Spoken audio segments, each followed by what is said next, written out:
Alright, so the next step we're going to do here is to make this orb kind of glow as she kind of strikes it out, makes it look like it's lighting up or something like that. So we're going to go to the orb here. What I want to do is to basically double click on this final orb here and open up this layer.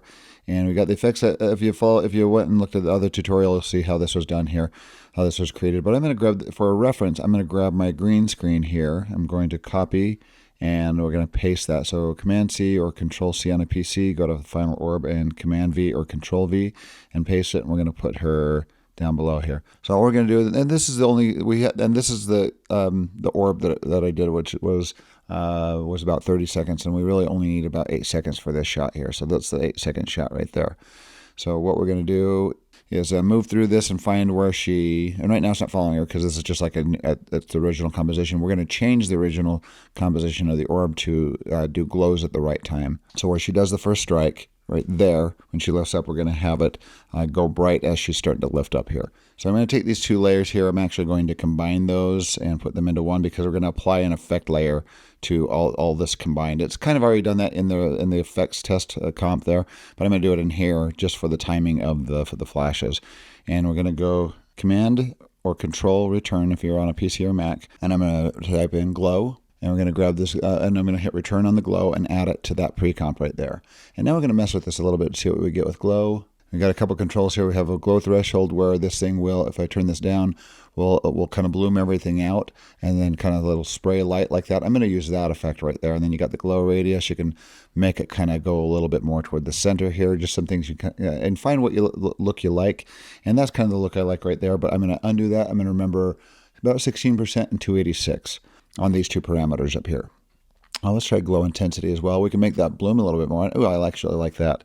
All right, so I'm going to undo that, get all those back to normal there, where it started with. So I've got the glow effect on this pre-comp here. And I'm going to put a keyframe in. So we're going to go down on that effect down here, go to effects, and here's my glow. I'm going to start off with a keyframe on all three of these here. I'm going to go glow threshold, glow radius, glow intensity. So that's where the effect is going to start. So nothing's happened to it yet. As I move into this, we're going to make it kind of max out where she lifts up and like right there. And we're going to make it, so it's off screen, but still you're going to see that effect kind of happening off screen a little bit. And we're going to do some other things here to make a brightness come from up here. We're going to make our own little maybe lens flare or something. So let's start messing with the glow threshold. Right there, we're going to make it really bright, maybe right about there. Let's take in the center just a little bit, take it toward the center. There we go. And look, we got that big aura going around it and glow intensity. Let's try to get this kind of spreading out as far as we can. There we go. So when it's up there, you might see a little bit of that light bleeding down. And now when she brings it back down here, right there, or maybe we'll have it turn off right about there. I'm hitting page up and page down to advance through this. We're going to go right there, and we're going to actually just copy these keyframes right there, select it, because since it's kind of at its beginning point, Command C to copy, or Control C and Control V or Command V, once again, depending on if you're on a PC or Mac.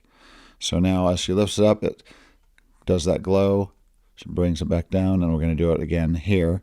So right when she starts pushing, we want that glow to start happening right before she starts pushing here. So we're going to copy these frames right here, copy, because that's going to be the pivot point when it starts to change right there. And now as she pushes out, that's kind of the maximum. So we're going to grab these keyframes when it's at full glow and paste that right there.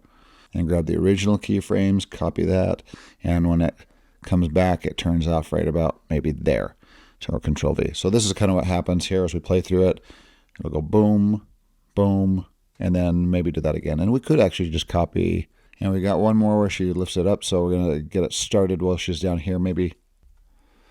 And it's about the same spot where it stops here. So I'm going to grab the really bright ones here. So I'm just going to use those keyframes for the stop and start point. Copy that. And right there's about the max. Paste that. And then we'll have it turn off as it comes down. Right about there, it turns off. So grab these first ones, which is turned off. Paste it right there. And she's got one more. We could have it start to glow again, maybe right there, because it looks like she's going to strike, but then the shot ends. So let's paste it right there. So cool. Let's look at that really quick. So see how it coincides with her movements right there. There we go. And then the shot ends. Okay. So we can turn this one off now. We don't need that layer there anymore. We just used it for reference. We're going to go back, and now we're going to see as we play through this, you'll see that thing starting to glow. We're going to add a little bit more effect to it. Let's see.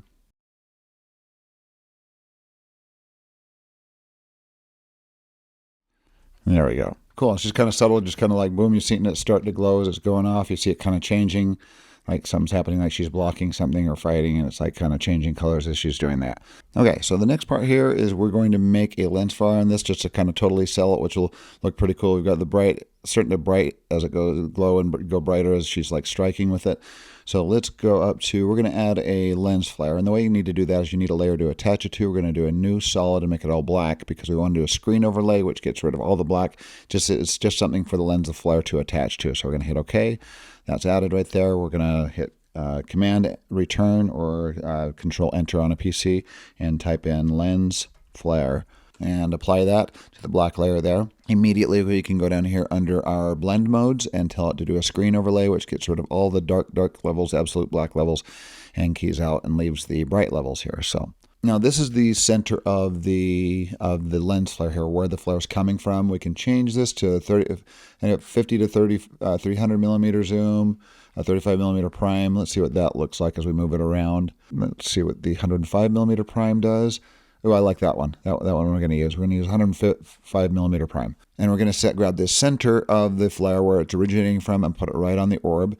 We don't really have to have this turn on until she goes to move it up like right there. So that's where we're going to start it. Just to get rid of the rest of this layer that we don't want to have to really see it or work with it, I'm going to hit the Option or Alt on a PC and the left bracket. We'll do an endpoint and cut it off for the rest of the clip. So if you go a page up, it's gone, and there it's there, but we're gonna animate this. First of all we want to animate its position, its flare center. So we're gonna arrow this black solid down, go to Effects, go to Lens Flare, and we're gonna turn on the keyframe for the flare center. We'll mess with the brightness in a little bit. But let's do the motion first. There is some ways to use expressions to get this to track to the ball, but since it's going off screen, I'm not going to bother. It's going to be quick and easy to do this. I'm just going to go page down a few times, a few frames, grab that lens flare center. Since I added a frame, it'll add a new frame right here. Put it right there, added a new keyframe. Let's move it up.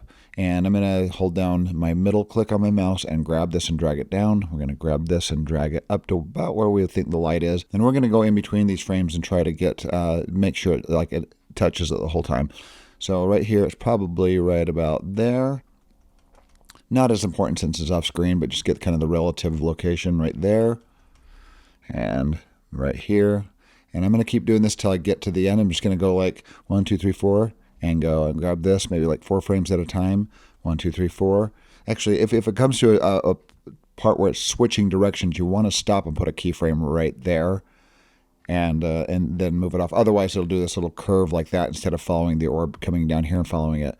If you put those two keyframes too far apart, it will do like a curve and won't stick to it. So cool. Well, I'm going to keep doing this, and then I'm going to get done with the tracking part. Only take a couple of minutes, and then I'll come back and show you the next step. Okay, I finished doing the relative tracking on this thing, and let's make it, and now we're going to do kind of the specific tracking where I just look at this. Let's zoom up a little bit, hit Shift question mark to kind of reframe this, and now I'm going to hit page down, start at the beginning, go page down, and look at each keyframe. That looks pretty good there. Maybe this one could be pushed up. You'll add a new keyframe if you adjust it for one of these spots where it's not perfectly matching. It doesn't have to be perfect because this lens flare is going to be blasting bright at times, and let's get that right in the center there. And you're going to go through and add new keyframes. Just hit page down until you see it go off track a little bit. And that's looking pretty good. And then it comes back in. Maybe when it comes back in, it needs to be a little bit to the left there. Because this is going to be the originating source of the light that's causing the lens flare is the orb, of course. So that looks pretty good. And maybe right there, get it a little centered. I'm probably being a little too picky on this. And then as it comes down and goes off screen. That's good. Okay, so now my tracking's done. So now we want to mess with the brightness levels. And when you grab the brightness levels, look what happens. It like increases the lens flare as we brighten that up, and you have this really kind of cool glow going on there. I'm going to undo that. We're just going to have that at key points. I'm going to get it to the beginning keyframe. Let's turn the brightness here. I'm going to turn on the keyframing and turn the first one to 0. So as it comes into this, there's nothing happening.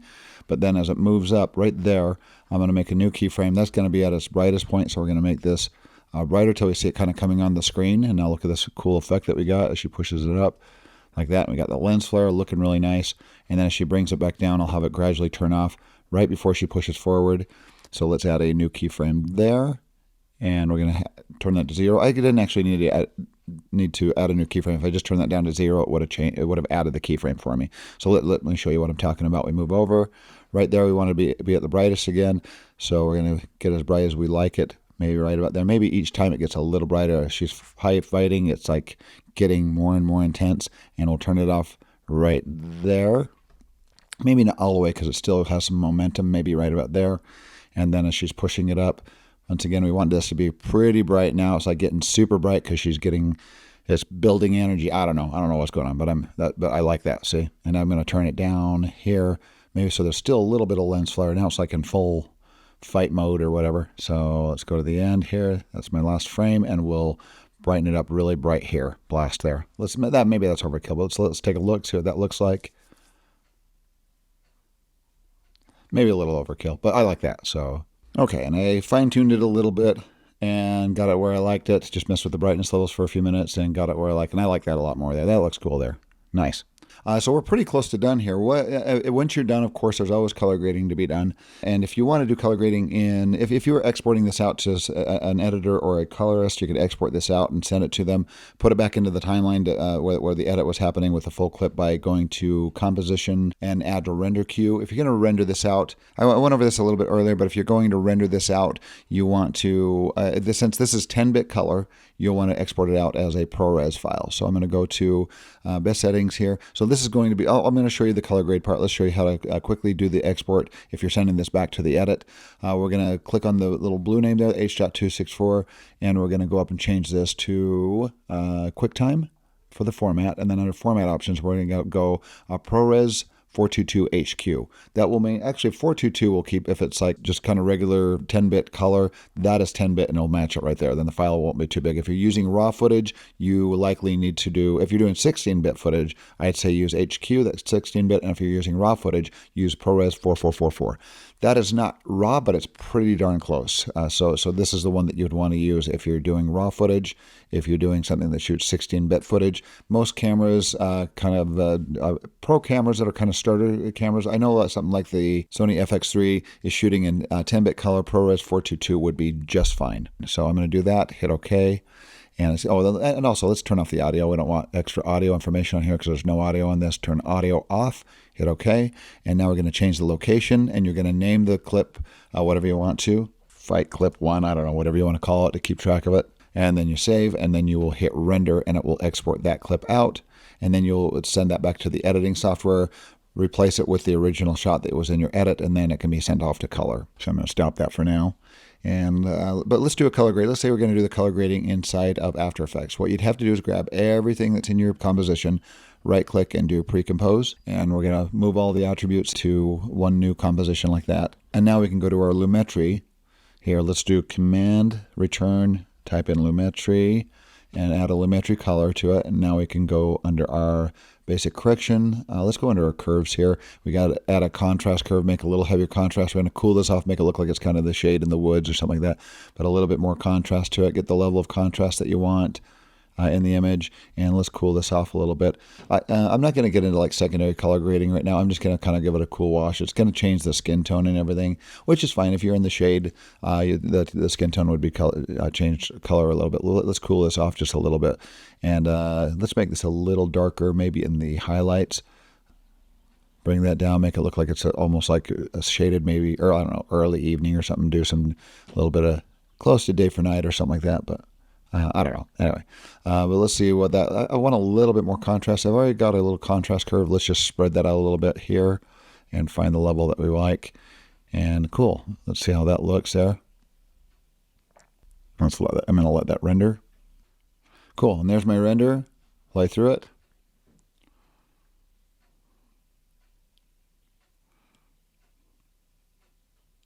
Cool. And there's our composite there. So. Maybe one of the other things I probably do is like with these lens flares, these circles might be a little too crisp. We could add a little bit of lens blur, or like a little bit of Gaussian blur or camera blur to those, and just to soften those up. But that's being nitpicky there. But for the most part, I think that looks pretty good though. So, well, cool. There's the whole process on doing this effect shot here.